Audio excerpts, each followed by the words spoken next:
There has been a huge debate going on the internet right now, especially on YouTube, around Marian apparitions and whether or not they confirm Catholicism. I made a video about this last week. At least it was released for members last week. Everybody else saw it yesterday as of recording this. Right before it was set to come out, I saw this video from Ruslan of him responding to this whole debate. Now, a lot of people have weighed in on this. This all started because Alex O'Connor actually made a video comparing the evidence of the resurrection with Marian apparitions, saying that if Protestants are going to argue for the resurrection based on eyewitness accounts, then they should also take Marian apparitions seriously because those have the same or better evidence. This led Capturing Christianity to make a video on this and basically saying, yeah, he's right.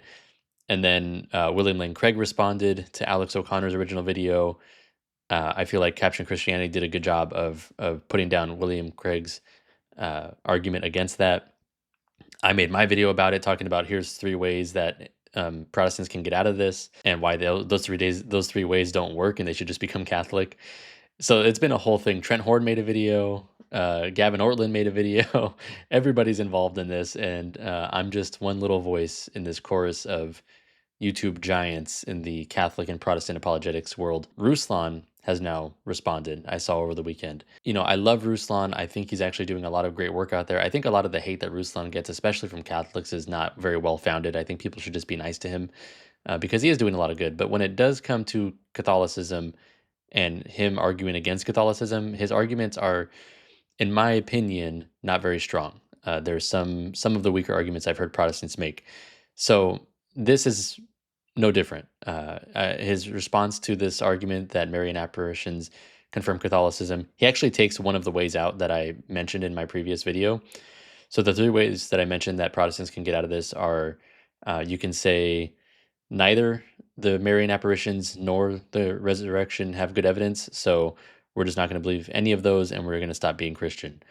The second way was yes, okay, Marian apparitions have good evidence and they happened, but they don't necessarily mean I have to become Catholic. That's the way that Ruslan takes out. The third way, which is another, I think, poorly reasoned way, is to say that yes, these Marian apparitions happened, but they only appeared to be Mary. They were actually demons trying to trick people into becoming Catholic. Ruslan, like I said, takes the second way out, as we're going to see in his video. So let's just get right into that.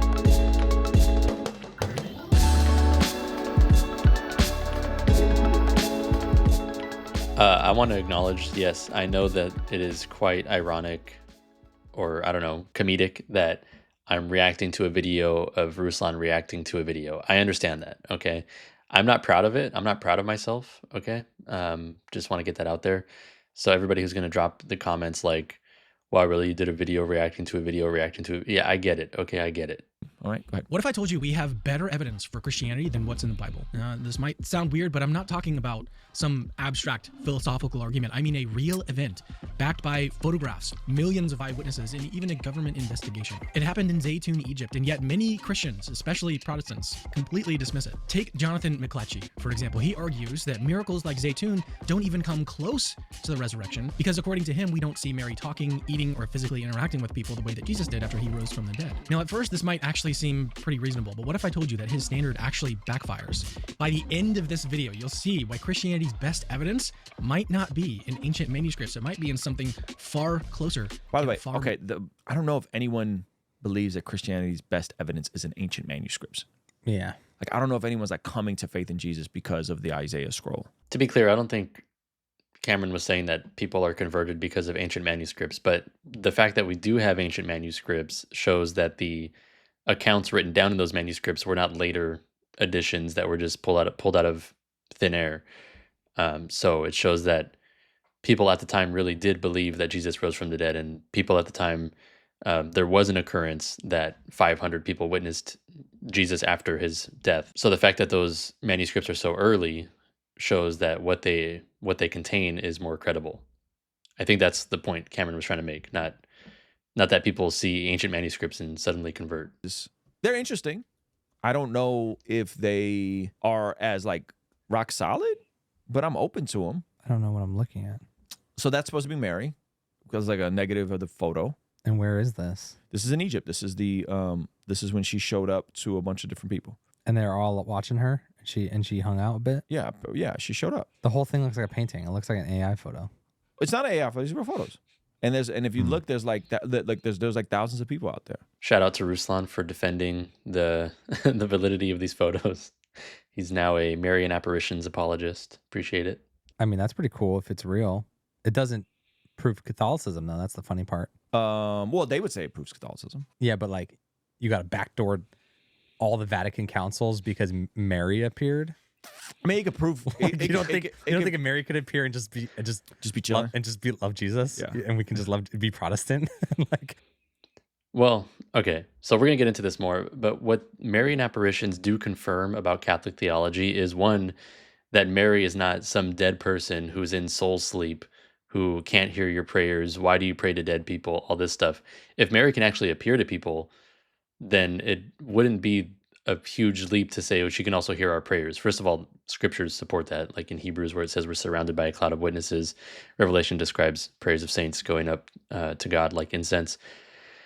It's not outlandish if Mary can appear on top of a church or appear to children or, appear in all these various places. It's not outlandish to say, okay, she's not dead and therefore she can actually hear our prayers and she can pass those prayers on to Jesus, which is what Catholics believe about Mary, and Orthodox believe very similar things to Catholics about Mary. So it definitely cuts against the Protestant view of prayer to saints and what Mary's role is now in the church. Does it confirm all of the councils in the history of the church? Not on its own, but indirectly, yeah. I mean, in the same way that you can't just say, oh, Jesus rose from the dead, so now I got to believe all of the Old Testament. It just backdoors all of that. No, but if Jesus rose from the dead, then he is who he says he is. He is God. And if Jesus confirms the validity of the Old Testament by referring to it, and using it as an authority in his arguments against the Pharisees, for example, then that means the Old Testament is probably legit, because there's other ways to verify the Old Testament from just that, but that's a huge piece of evidence if God himself is now confirming the validity of these things, and we know that he's God because of the resurrection. In the same way, if Mary is coming down from heaven and confirming very specific Catholic doctrines that she does in other apparitions, which we'll get into later, then it stands to reason that the Catholic Church is probably legit, unless you think Mary can lie to people or something, which is outlandish. Mary can appear. I mean, the Orthodox hold Mary in high regard as well. Yeah, so maybe Protestants would have to be like, all right, I'll kiss an icon going into church at rhythm. I don't even. You know what I'm saying? I don't even think it proves that. Maybe it's time to do the saints thing. I think Mary can appear to Yes. people. Mm-hmm. Like, she can if she wanted to, I guess. Hello, if God allowed it. And I don't know how this proves Catholicism to be true or proves Orthodoxy to be true. Exactly. That's Like, this is like, oh, cool. I think that's really cool. That's fire. And every time, Like, I'm not threatened by this as a Yes. Catholic. I mean, as a Protestant. Whoa. whoa, Ruslan. Oh, my bad. Uh-oh. Freudian Coming slip. You heard it here first, folks. Ruslan, as a Catholic. No, but it does shake up Protestant theology quite a bit, because, like I said, Protestants often argue that, why do you pray to Mary? She's just dead. She's a normal person just like the rest of us. If you're going to accept a Marian apparition as, yes, this actually happened, you can't just keep believing that, you can't pray to saints, or you can't pray to Mary, or all of this stuff that Protestants believe about Mary, especially when we get into the stuff that she has said in some of these apparitions that clearly contradict what Protestants believe about Mary. Yeah, when Voice of Reason was here, and talked about Marian appearances, Yeah. all that sounds really interesting. And it doesn't make me go, I'm like, oh, I probably believe it. Mm-hmm. When Shane Smith talked about it, and they talked about the miracles in the different churches, I was like, cool. Yeah, I'm with you. That's awesome. Those are real miracles. Yeah. I'll jump Great. out, but I wouldn't say that makes the Pope infallible. Yeah, no, Mary appearing to people doesn't make the Pope infallible, but like I said, it does indirectly confirm Catholic doctrines. It's a little frustrating because it's like, nobody is saying that. In the same way that nobody is saying, like this is the same arguments that people could use against the resurrection. Oh, so because there's good evidence that this guy rose from the dead, now I got to believe in a 7-day creation story? No, of course not. I mean, we don't think that one of these things directly proves the other thing, but indirectly, yes, it does confirm that. So yes, Marian apparitions do indirectly confirm Catholicism. We can see this if we just look at the things that she says to people in these apparitions. So I have an article pulled up here from Ascension Press, and it talks about the different Marian apparitions and her messages in these different apparitions. It goes through 5 examples, and I'm just going to go through a couple here because they do confirm some specifically Catholic doctrines. So if you're a Protestant and you're saying, okay, fine, I can accept that Marian apparitions happen, as what did I say? As Ruslan is saying here, if you can accept that Marian apparitions happen, obviously you cannot accept that Mary would come down and lie to people. First of all, God would not allow that. And second of all, if Mary is in heaven, then she has to have a perfect will, perfectly aligned with God's. So she wouldn't be capable of lying to people or misdirecting people in any way. So we'd have to say, if Mary has appeared to people, then everything that she has revealed in these appearances is 100% true. So what are some of the things that Mary has said in these apparitions, and how do those confirm Catholic doctrine? Well, in, I can't pronounce these things, Our Lady of Gietzerwald, I don't know, I'm sorry for whoever is from Gietzerwald, but this is in Poland. Just as she had visited 3 young children in Fatima, the Blessed Virgin Mary also visited 2 young girls over a 3-month period in the village of Gietzerwald in the year 1877. This is the only apparition in Poland that the Holy See has approved. It's often overshadowed by the more popular apparitions that took place in Lourdes and Fatima, but the message, like the ones received at those locations, is also very important. In June of that year, Justina, some very Polish last name that I can't pronounce, who was 13, and Barbara Samulowska, I'm doing my best, who was 12, were busy preparing for their first Holy Communion. On separate occasions, a woman with long hair greeted them under a maple tree sitting on a golden throne decorated with pearls. Whoa. The infant Jesus sat on her knee as he held a golden globe on his lap. When they asked the woman who she was, she simply responded by saying, I am the Blessed Virgin Mary of the Immaculate Conception. I don't know if I even need to say, but so most Protestants do not believe that Mary was immaculately conceived, meaning they don't believe she was born without original sin, or conceived without original sin, rather. But if we're going to say that Marian apparitions actually happen, and Mary in one of these apparitions is confirming that she was immaculately conceived, then you're going to have to change that theology as a Protestant. The article goes on, this is very similar to what Our Lady said at Lourdes just a few decades before. The 2 girls, who were rightfully very inquisitive, also asked what she desired. Again, Our Lady gave a simple yet meaningful answer. I wish you to pray the rosary every day. So if this is actually Mary from heaven, then she's telling people to pray the rosary every day. Somebody who's from heaven cannot be directing people to do something false. So if she's directing people to pray the rosary, then that must mean that it's a good thing to pray the rosary. That must mean God wants us to pray the rosary as well.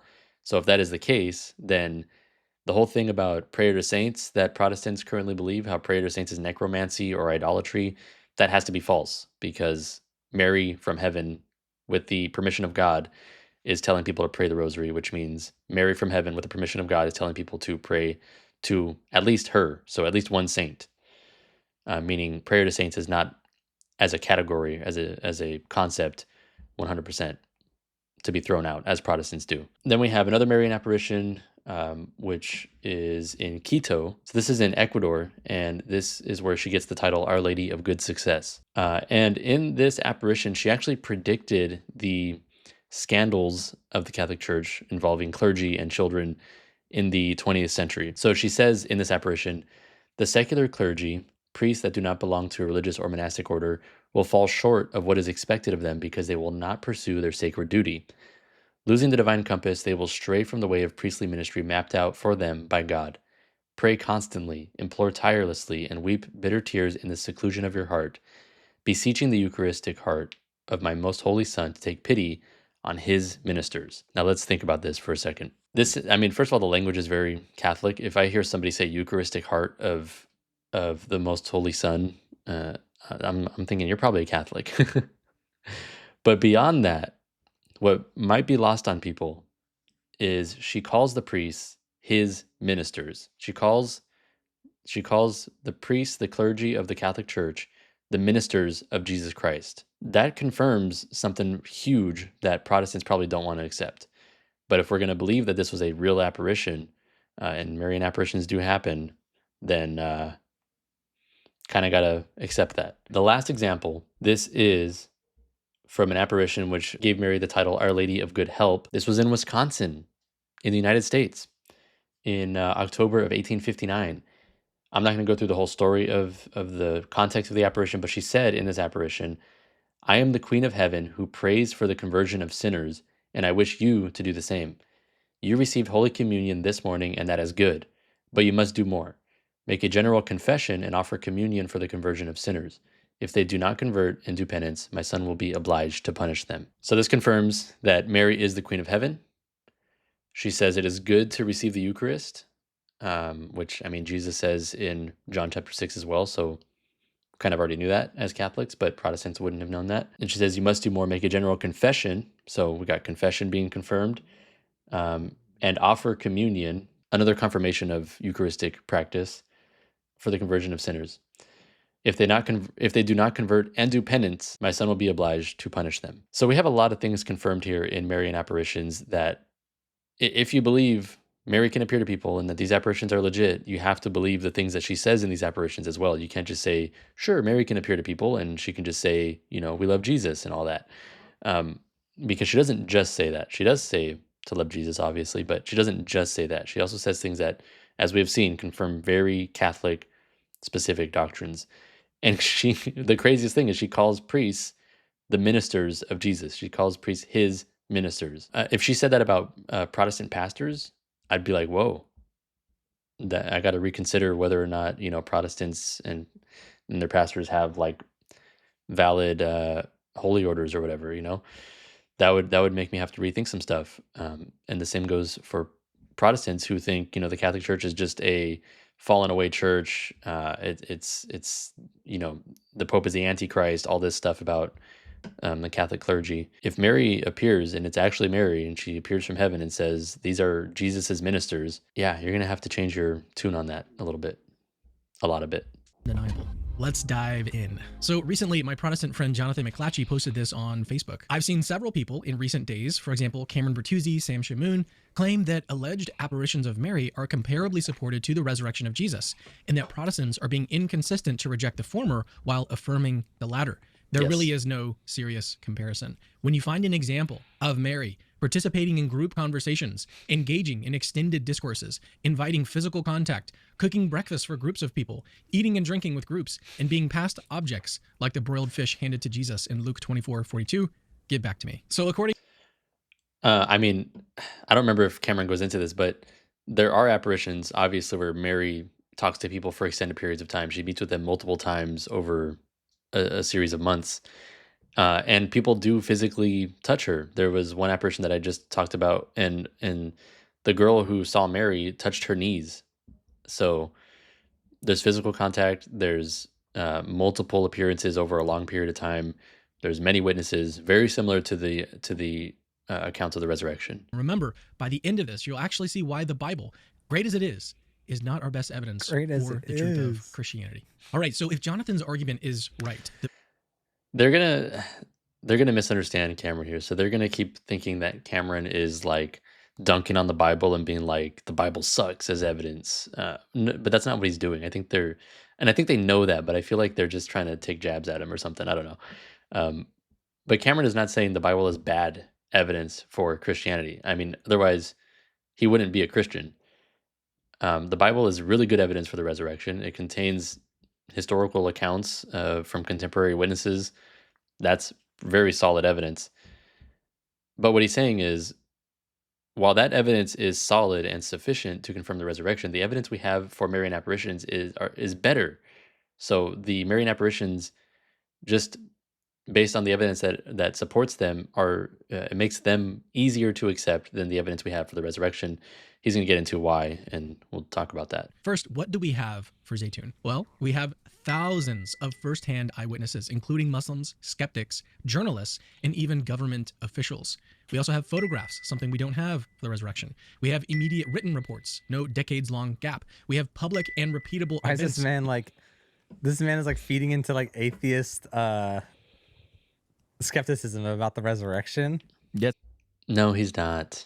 No, he's not. He's making a good point here that while the resurrection has sufficient evidence and is logically compelling to believe, it doesn't have these other pieces of evidence that would make it more compelling to believe. That's not saying that this other that the Bible itself doesn't have good evidence to believe. I don't want to attribute bad motives, but it's just like I don't know how you could not understand that unless you're just like maybe they're just joking and they're just like trying to be funny and I don't know, but to actually think that that's what he's doing, I don't think that's logically, intellectually honest, in my opinion. Because if we did have photographs of the resurrection, we would say, wow, I mean, would we even talk about ancient manuscripts if we had a photograph of the resurrection? Would we even talk about, well, you know, the New Testament has thousands of manuscripts from, you know, several different continents and all of them align with each other. Would we even have that conversation if we said, here's a picture of Jesus resurrected and we can confirm that it's not AI or doctored in some way? No, we wouldn't even talk about manuscripts. We'd be like, forget the manuscripts. We have a picture. Shut up. That's what we would say. To prove that a Marian appearance is better than the resurrection, but in the same breath, we'll turn to an atheist and be like, a decade is nothing. Oh, yeah. Yeah. Yep. Go ahead. I mean, a decade is nothing, especially when you have an oral tradition that, when you have a culture that values oral tradition, that values memorization. In that kind of a culture, then yeah, oral tradition is very solid and we can trust the things that come out of that in many cases, if it doesn't go for too long. Otherwise, we can see evidence of accretions that are like legendary myths creep in, as we have seen in Buddhism that I talked about in a different video. But obviously, if the accounts of the resurrection were written down the day after it happened versus 20 years after, we would say that's better, right? We would say that's definitely better than having 20 years gap of the occurrences and them being written down. That doesn't mean that the oral tradition of accounts of the resurrection are unreliable. Of course not. But we would say that, yeah, it'd be a lot better if it was written down the day after. And in the cases of Marian apparitions, the cases of miracles associated with Marian apparitions, we do have that. Like with the miracle of the sun, we have next day news reports from newspapers who don't like Catholics confirming something happened here. So that's very good evidence. Multiple sensory experiences. People didn't just see it, they also smelled incense and documented miraculous healings. We also had a government investigation and it didn't debunk it. In fact, the secular Egyptian government officially declared it supernatural. This is very serious evidence. And if you're thinking like, wait, this actually does kind of sound stronger than our evidence for biblical miracles, you would be right. Now compare the evidence at Zaytun for what we have for the resurrection. We do have eyewitness testimony, but from a small number of people. So my question would be, if this was as big of a miracle, the resurrection changes the course of history, changes the course of the region, changes the course of everybody there. Egypt ain't really rocking with Christians like this. Yeah, because the resurrection is a much more theologically groundbreaking miracle, in my opinion. And I think in the opinion of most Christians. I think most people would agree with that. The resurrection confirming that, yes, Jesus is God. Here is proof. He rose from the dead. Everything he predicted came true. So now you have to follow the things he said, which was basically the creation, not basically, it was the creation of a new covenant between man and God. That's huge. That shakes the foundations of people's beliefs. The resurrection is much more theologically significant, I think I'm trying to say, than Marian apparitions. And this is something that Cameron actually talked about in another video that I'll link to in the description. I feel like I'm kind of intruding on Cameron's beef here, where I'm like, he's fighting this battle against Gavin Ortlund, Ruslan, William Lane Craig, and I'm just like over here on the sidelines like, yeah, go Cameron. I just think this is a really exciting argument that I think has started an interesting conversation on the internet, and I, as somebody who is terminally online and who is a creator in the space, I want to be part of that conversation. So hopefully that's okay. Why would it not do the same thing it did for the Aztecs? That's a great point, right? Yeah. The Aztecs had a Marian appearance. And that's why further back in time with less evidence. Yep. And it stuck there, but for whatever reason, Egypt is still out here kind of hostile towards Christians. So that to me is a bit inconsistent. We could say the same thing for the Roman Empire. Why did Jesus's miracles cause an increase of persecution to Christians? Why did his resurrection not result in the Roman Empire immediately becoming Christian? Because people have hard hearts. I mean, why did it take so long for Pharaoh to let the Jews go out of Egypt, and then he still changed his mind even when he did let them go? Even though he saw the things that Moses was doing, he saw the plagues that came upon Egypt, and he was still like, nah, I'm still going to keep you guys here as slaves. So that doesn't really, that doesn't do much for me to say that, yeah, Egypt didn't become a Christian country after this. Okay, so I also think the only reason we have a little bit of a defensive nature while listening to this, because there's really no reason for us to have a defensive nature, is the odd comparison. And I love you, Cameron. Is the odd comparison to like the resurrection not being sufficient evidence. He never said it's not sufficient evidence. If he didn't think the resurrection had sufficient evidence, he wouldn't have been a Christian this entire time. Obviously, the resurrection has sufficient evidence, but sufficient doesn't mean perfect. Something can have sufficient evidence to believe it, but it could also have better evidence than even sufficient.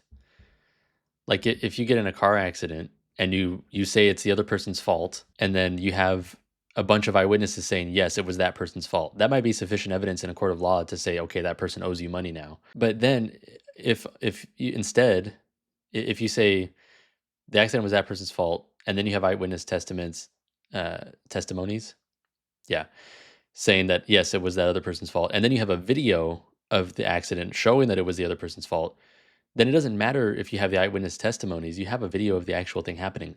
But that doesn't mean the eyewitness testimonies are insufficient. It just means that having a video of the actual occurrence is better evidence than having the eyewitness testimonies. So in the same way, saying the evidence for the resurrection is sufficient, but Marian apparitions have better evidence, doesn't mean that we're saying the resurrection doesn't have sufficient evidence. So they're just totally misunderstanding what Cameron is trying to say here. But then here's the thing: if we're then gonna play miracle for miracle, like I could pull some miracles out. Like we just had Josh Nadeau on. Four verified miracles. What? From different doctors. Oh my goodness! Right? Really? Like so we could go to miracle for miracle route. Yeah. You know what I mean? And so it's like, okay, Todd, so why? Yeah, there's tons of miracles that happen in Protestantism, and I've talked about some of them on this channel way early on in the channel. I talked about a pastor whose vocal cords were irreparably damaged. The doctors, he had specialists, many different, like dozens of doctors look at it, and they were like, can't really help you here, buddy. And then one day while he's giving a sermon, he miraculously heals, and his voice comes back in the middle of it, and we have a recording of it. That's very good evidence for that. So that happened. And we also have another miracle of a woman who was paralyzed, and her legs had atrophied. Her hands were all curled up. She was bedridden, and she had people from church come to pray with her, I think every day. And during one of those prayer sessions, she heard a voice that said, "Get up, daughter." And she jumped up. Now her legs had no muscles prior to this, so she would not have been able to support her own weight if she actually just tried to stand. Like if you were to pick her up out of the bed and stand her up, she would have just fallen because her legs had no muscles. They atrophied. Her hands came back to life. Like they were fully usable. She was able to speak. She went to church, I think the same day, and showed everybody that she was healed. Now we can look at, medical documentation before and after, and the doctors have no idea how this happened. It was really a spontaneous full body healing of this Protestant woman. But do healing miracles in Protestantism, which do happen and are awesome, and it's like the stories like that bring me to tears. I love hearing about that stuff. But do those miracles necessarily confirm Protestant doctrines? No, because they're just healing miracles. That could come. Jesus can do that in any branch of Christianity, or even outside of Christianity if he wants. The context of the miracle doesn't specifically confirm Protestant teachings. Now you contrast that with Eucharistic miracles, and Eucharistic miracles do confirm very specific Catholic teaching, because if the Eucharist turns into flesh and starts secreting blood, then God is confirming something very specific about the Eucharist, that it is the actual body and blood of Jesus Christ. And that is a very that is a teaching that is very specific to only a couple of branches of Christianity, Catholicism, Orthodoxy, and some denominations of Protestantism. That is something that confirms something theological. That's not just a general miracle that could happen in any context, really. And the same thing with Marian apparitions. If we were to believe that she actually appeared to people and said the things that people said that she said, then she's confirming very specific Catholic teachings, like the clergy being the ministers of Jesus Christ, and confession, receiving the Eucharist, praying the Rosary. So those are things that confirm very specific Catholic teachings, whereas a healing miracle in the context of a Protestant church service or something, it doesn't necessarily confirm everything about that church service, but it does show, maybe to the contradiction of some Catholics, it does show that Jesus can work in those contexts. Like maybe some Catholics, I'm sure some Catholics, I've heard some Catholics speak to the effect of like, well, Jesus, like God has nothing to do with Protestants. He doesn't want anything to do with them because they're rejecting his church. And so anything that happens over there, there's no valid miracles over there. That's just not true. And if you look at the evidence for these miracles, you would have to abandon that belief. But in the same way, going back to the other direction, when a miracle confirms that the Eucharist is the body and blood of Christ, or when Mary actually appears to people and confirms that priests are the ministers of Jesus and that they should go to confession and that people should pray the rosary every day, that is confirming very specific Catholic teachings in a way that healing miracles in Protestantism does not. Well, why don't we have a miracle of Mary on video now walking up to people and kissing them on the forehead and saying, become Catholic? Right? Like, we can play this game. Yeah. We can play this game, right? Like, so that's the part to me. It's like, okay. This sounds like how atheists argue as well. When they say, okay, well, if God's real and Jesus actually rose from the dead, then why doesn't God just like have a video of that appear and, do it in some way that's undeniably true, and then we'd all become Christian? Why doesn't God just appear to everybody right now and say, become Christian? Well, just because God doesn't do the miracle that you think he should do doesn't mean that he hasn't done any miracles. And in the same way, just because Mary hasn't done a miracle that you think she should do if she wants you to become Catholic, doesn't mean that she didn't do any miracles, and it doesn't mean that she doesn't want you to become Catholic. Okay, so now the measurement is, if there's a miracle, okay, well, the miracle's 100 years ago. I got a miracle from 2 years ago. Right? It's silly to me. Yeah. I'm not. And we have very recent miracles as well. There's miracles all the time in the Catholic Church. I talked about in my last video on this same topic, the Eucharistic miracle from Buenos Aires, Argentina, which has forensic evidence. There was a forensic analyst who studied the tissue from this Eucharist and confirmed that this is heart tissue and all these details about it that are the same details confirmed across all Eucharistic miracles. And even some of those same details were confirmed from the Shroud of Turin. So yeah, we have very solid evidence of these very Catholic miracles, and I'm sure you have very solid evidence of these miracles that happen within the context of Protestantism. But like I said, it's not merely the context that a miracle happens within, it's what are the necessary conclusions from this miracle. A Eucharistic miracle has a much stronger suggestion about theology than a general healing miracle that happens, whether it's in Protestantism or Catholicism. I mean, healing miracles happen in Catholicism as well. But I wouldn't say that, maybe a Catholic miracle where somebody touches a relic and heals, which has happened a lot. That would confirm the practice that Catholics have around relics. So you'd at least have to say, I guess relics are legit. And that would be a confirmation of one Catholic teaching. And then if you accumulate all of these different Catholic teachings that are confirmed by miracles, whether Marian apparitions or Eucharistic miracles or healings from touching relics, healings from prayers to saints, all of these things, you got to become Catholic after all that. I'm sorry.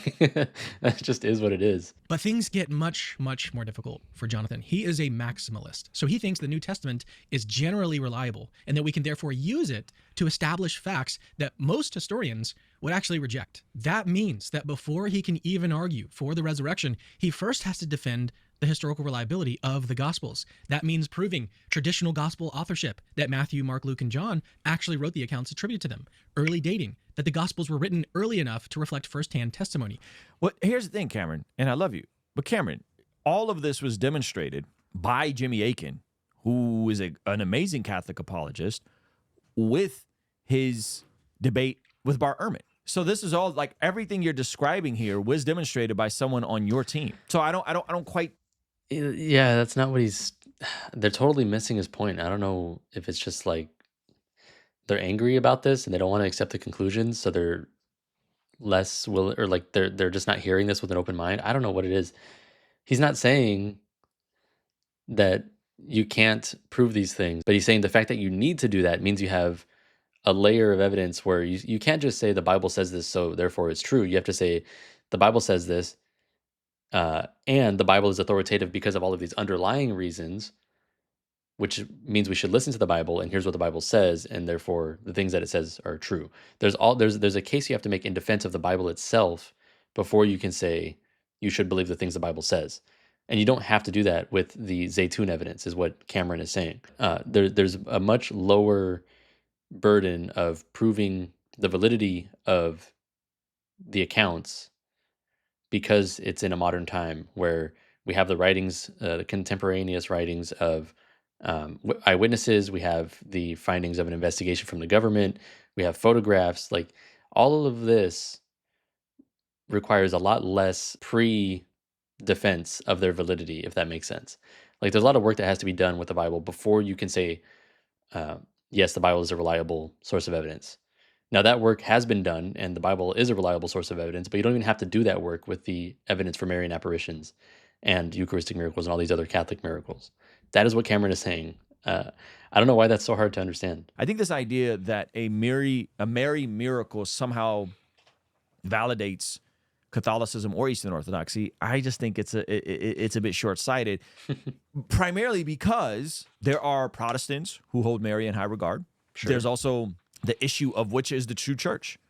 You have both Eastern Orthodox and Catholics arguing they're both one in the true church.